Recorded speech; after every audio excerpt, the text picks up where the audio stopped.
du xelay kenn. président du nekk président de la république. mais ñenn ci biir waa Pastef li ñu jàpp mooy.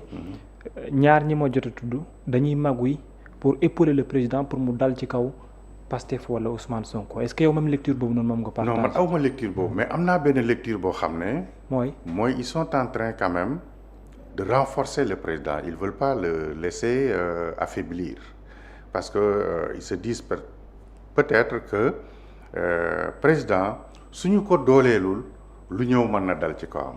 Mimi et Abdourahmane et d'autres peut-être ñii ñoo feeñ mais y en a d'autres et je sais que ñoom ñu ngi liggéey ci lu renforcer la coalition Diomaye et ci li ma yëg y a eu beaucoup de maires APR yoo xam ne tey jii ñu ngi travailler en souterrain pour rejoindre cette coalition jàppale Diomaye. Ousmane est au courant. Ousmane est au courant certainement tax na parce que Mimi Touré boo xoolee élection législative yi moom moo chargé wu woon liggéey boobu waaw beaucoup de maires y a des dizaines de maires yoo xam ne yi ëpp nañu 50. waaw rejoindre woon nañu ko jàppale la coalition et puis jàppale Pastef ci élection législative yi donc loolu tey bu nu ko capitaliser.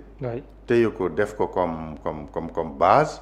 dafay nekk loo xam ne lii ëllëg su Diomaye bëggee dem élection en 2029 pour un deuxième mandat mën na nekk un support extrêmement important. ça serait pas loolu Diomaye benn erreur pour moom compte tenu force politique u Pastef mu bëgg a lal leneen ci wet. mais on ne sait jamais un président de la République et puis xam nga Diomaye c'est lui qui a installé Pastef.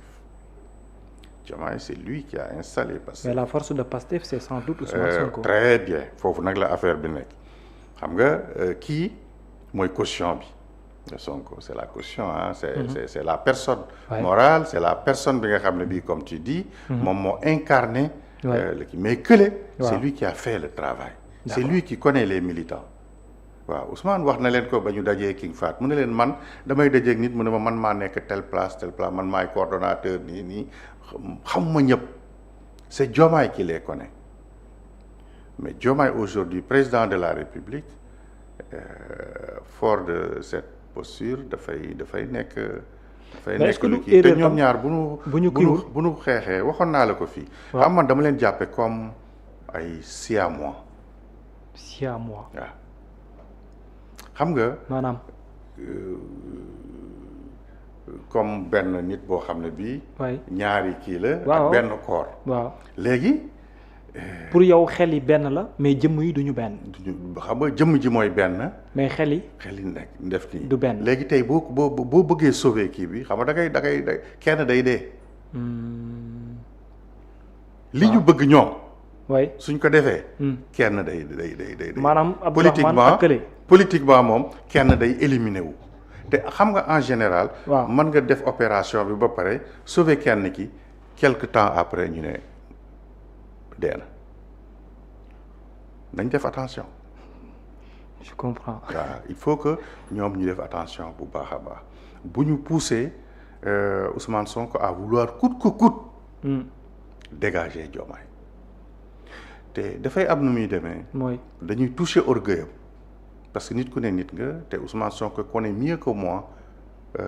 Diomaye xam na ko bu baax a baax xam nga bu taxawee par exemple ne ko da ngay daax diw ak diw wala man du ma ñëw conseil des ministres wala façon yu mel noonu su fekkee ne dafa teg loolu comme menace Diomaye ne va pas exécuter du ko def te loolu day indi réeroo. te bu ko defulee les gens vont dire voilà politique lañ nekk gars yi dañuy commencer te loolu dafay affaiblir Ousmane Sonko. lan moo war a nekk position Bassirou Diomaye Diakhar Faye sachant que moom ci jëmboom li ko indi au pouvoir mooy la parti Pastef ay yeneen nit di ko jéem a wutal langue feneen est-ce que dafa war a am position ci fi ko saxal wala ndax war na mën a dem wuti ji beneen force. non xam nga Diomaye déjà il a démissionné de Pastef de son titre de secrétaire général. Oui, mais il reste. Mais est-ce qu'il reste? Il reste membre, oui. Est-ce qu'il reste? C'est jusque là lu ñu am comme information. Voilà, donc mën nañ la ko nangul sax parce que am na benn réunion boo xam ne demoon na. demoon na bi ñu gagné élection législative ba pare en tant que membre de Pastef. en tant que membre de Pastef. oui mais tey jii soo ne est-ce que war nañ koo nangul mais il faut comprendre aussi que. oui dañ ko ne jógal ma toog. jógal ma toog maanaam. maanaam mooy li Ousmane Sonko doon wax naa ak moom déggul ma woo kenn mu toog témoigner naa nga mën a certains disent que dañ ne woon comme ni ko kii waxee Guy Marius Sagna kii dafa waroon jëw rek jaar jàll. nekk président boo xam ne bii buñ dawalee 6 mois wala buñ dawalee 1 an ou 2 ans dañu war a def organiser ay élection bu ko defee Ousmane Sonko ñëw nekk président de la République bon certainement loolu Diomaye nanguwu ko il n'a pas adhéré à ça. d'accord loolu peut-être bokk na ci li nga xam ne indi na conflit. mais loolu ça doit se régler entre ñoom entre frères. et entre amis quoi. ndax mën nga tamit comprendre le fait que Mimi Touré am une certaine position Abdourahmane Diouf tam génn avec certaines précisions ça veut dire quoi réellement et surtout ci contexte bi. waaw xam nga Mimi Touré ba léegi déggoo mu. wax non génnul waxul. oui waxul lu kii mais Abdourahmane quand même. génn bi ça veut dire quoi. Abdourahmane a donné son point de vue mais génni boobu Abdourahmane génni mën nañ jàpp ne c'est comme si écoutez on en a marre voilà nga topp li ñu teg loo xam ne lii ñun d'accorduñ si ce pays là ñun li ñu bëgg mooy un pays de paix waaw ñu am benn ouverture liggéey point de vue la joxe. mais qui est contraire quand même à celui de Ousmane Sonko. te loolu quand même Ousmane Sonko nanguwu ko. nangu ça lui a fait très très très très mal te bett na ko foogoon ne loolu nit sañu koo def. ci gouvernement bi nga xam ne bii moom mooy premier ministre bi donc te loolu suñ deful ndànk dana am amaat. dana am amaat. venant d'autres ministres waaw te loolu c'est à éviter. mais après lan mooy nekk la position du président de la République. mais futur Abdourahmane Diouf au sein du gouvernement je veux dire. mais non Diomaye actuellement nii xaw ma kañ de mais nii présentement xalaatul tàggoog Abdourahmane. waaye ci li ñu fore ci wéyu béy. après la finalité. la finalité nag dafay jur benn dualité entre moom ak Ousmane Sonko te bu ñu deful ndànk y aura séparation. est-ce qu'il n'a pas encore affirmé wala leeral ci wàllu googu d'autant plus nee na yàgg nañ am des divergences ci ay points de vue. mais ils n'ont pas de problème. pour être ensemble. waaw xam nga li ma la wax léegi Ousmane Sonko moo ñu gën a xam Diomaye. waaw xam na ko bu baax a baax. avant ñuy dem campagne toog na ñoom ñuy benn conférence de presse mu ne am na benn moment mu ne Diomaye ñii buñ faloo dañ leen di jàpp ñoom ñëpp nee na Diomaye na ko déedéet buñ fayantoo. ça c'est Ousmane qui l'a dit.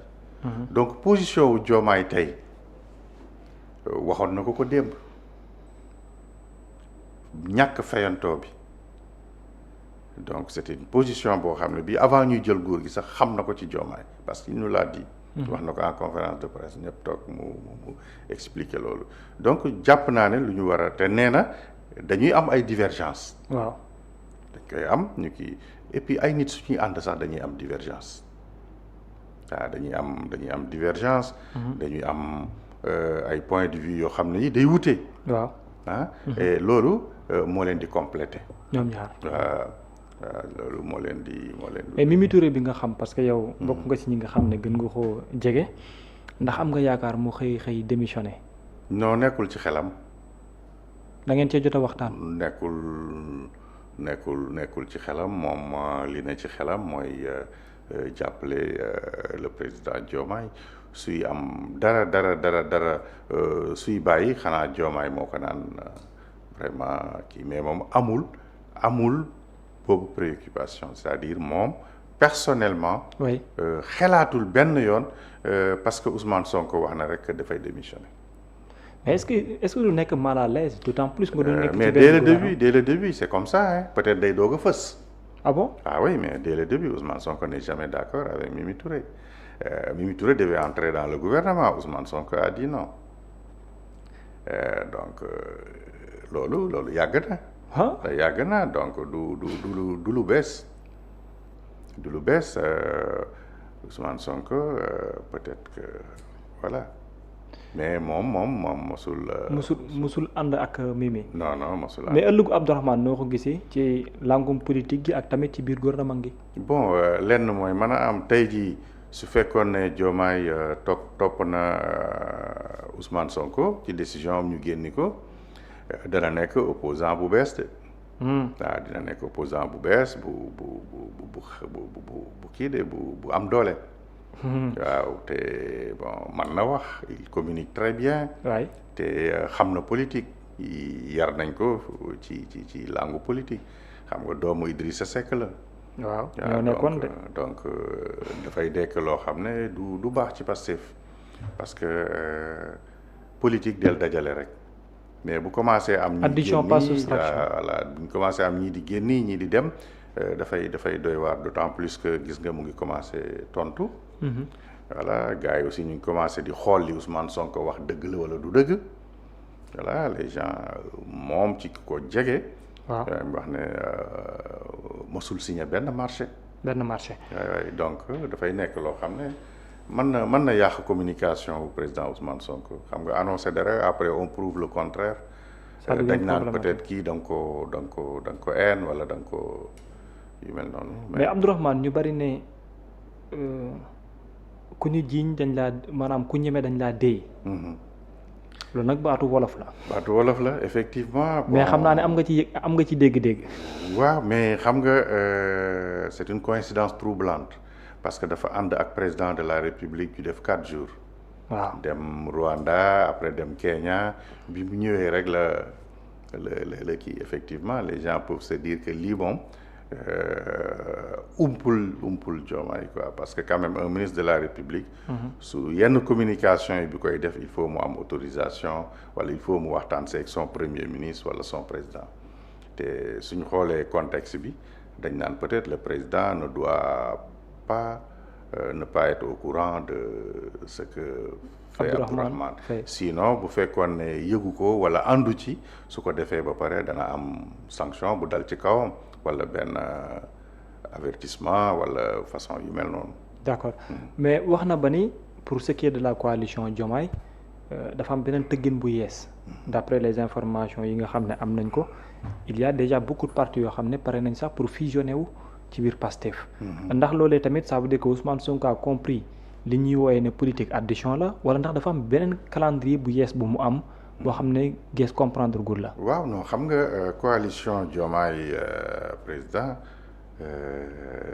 donc xam naa bi situation bi demee nii jiiroo la Ousmane day jéem a jël la mu mën a am foofu voilà que lay am lu mu récupérer effectivement ñu mel ni ñoom Mary Teuw rejoindre nañ pour dem sax fusionner carrément ak Pastef. donc on dit qu'il y a plus de 14 à 15 partis politiques yoo xam ne yi dañuy dem rejoindre le président Ousmane Sonko mais il y a aussi d'autres partis yoo xam ne yi ils vont accompagner Diomaye mais loolu Diomaye et Ousmane Sonko suñ demee ba mu nekk benn dualité ça pose problème alors que c'est le même parti. Et c'est possible pour yow. waaw c'est le même parti. mais est-ce que c'est possible. pour que mu am dualité. oui mais effectivement su situation yi continuer perdurer mën na indi clash mën na indi une séparation entre Diomaye et Ousmane Sonko ku ci ne dem wutali sa bopp. d'accord dama ndaje mi dafa am le lendemain ñu bari am nañu titré yow nga ni l'absent le plus présent Ousmane Sonko n'a même pas mentionné son nom. il s'appelle Madiambal Diagne. a-t-il peur wala xaw ma beaucoup de questions. waaw wax ne pourquoi une telle réaction. wax ne est-ce que Madiambal fait peur. oui waaw parce que li ñu xamee Ousmane Sonko la te Madiambal quand même n'est pas son ami te Madiambal semaine boobu dafa occupé actualité bi. oui national comme international. ba ñu tuddee ko fële sax un opposant politique exilé xaw ma opposant politique oui. voilà donc Ousmane Sonko nit ñi ñu ngi doon xaar quand même mu wax ci Madiambal. pourquoi waaw daf ci lu tax waxu ci lu tax waxu si nag moo ñu xaw a. est-ce que du dafa xeeb jëmm ji politiquement wala ndax dafa am lu mu jàpp ne. xam nga moom d'habitude da daan wax ci Madiambal tey jii nag am lu mu wax ci Madiambal am na lu mu war a mën a wax ci Madiambal sur son dossier, le fait que mu génni ak ni mu génnee ak tey son mandat d'arrêt international boo xam ne lancé nañu ko yooyu yëpp dañ doon xaar mu àddu ci la position du président de Pastef dans ce dossier-là. ba pare Madiambal à partir de Paris lancé woon ay menaces wax ne du seetaan ñuy kii ay doomam tëj leen tëj njabootam yëpp ba pare bloqué ay comptam ci loo xam ne lii moom jàpp na ne ay caaxaan la daal di wax ouvertement ne nag bu ñu ko kiiwulee moom il a des trucs yoo xam ne yi contre le premier ministre donc normalement le premier ministre ñu ngi doon xaar quand même mu àddu ci waaw d'autant plus que Madiambal mu ngi démonter dossier bi di wax ne déjà rek le président de CENTIF date bi bu signé kii bi booba nekk